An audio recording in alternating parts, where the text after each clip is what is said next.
How's it going? Go see Rich here today, and today we're going to be switching out the low beam bulb on this Sprinter. Just to go ahead and show you how easy this is, go ahead, grab the rubber cap, pop it out, put it right here.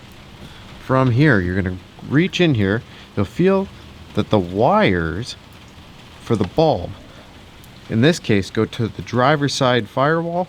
On the passenger side, again, the wires will aim the driver's side. Grab the bulb, literally pull it out.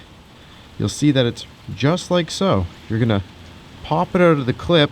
Now my bulb was just running, so it's pretty warm, but what you're gonna do is you're gonna grab and hold on to this clip and then grab the metal piece and just pull out. It's just like the socket on the wall in your home.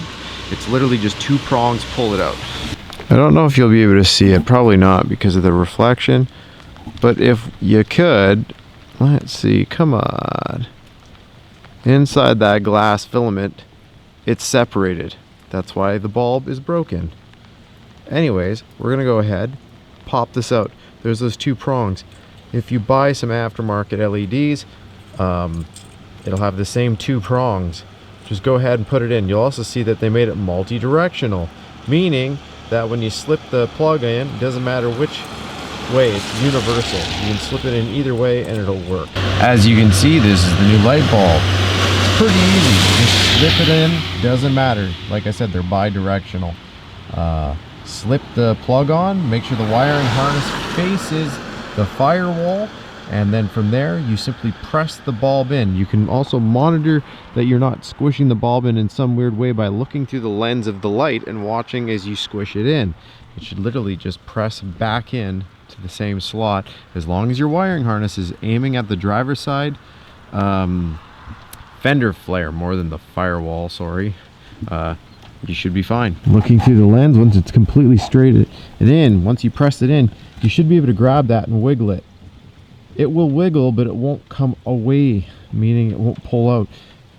After that, simply slip it on like that and you're ready to go.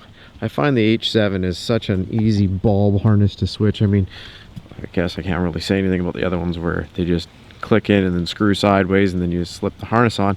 I just like how these ones you can slip the harness on, literally click the light bulb in and you're done.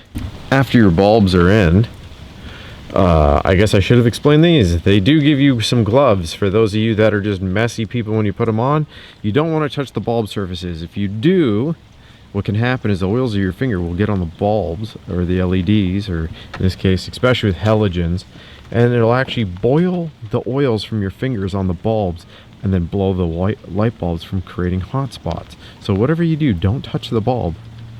I mean, it's that simple. If you think you're going to touch the bulb, put on the gloves. If you don't think you're going to touch the bulb, then don't use the gloves. From there, let's go into the vehicle.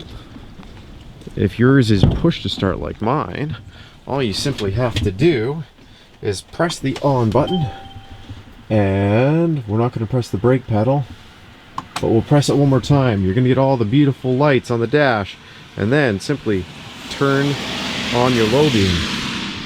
Come around to the side, and your new light bulbs should be now really bright and working. And that is how it looks. Little less yellow in this case and a lot more blue. For me, it wasn't so much the color, I just needed more light for when I'm driving down into the rural areas that I work in, because those lights were just way too dim. Anyways, I hope you enjoyed the video. Press the like if you did and subscribe for more.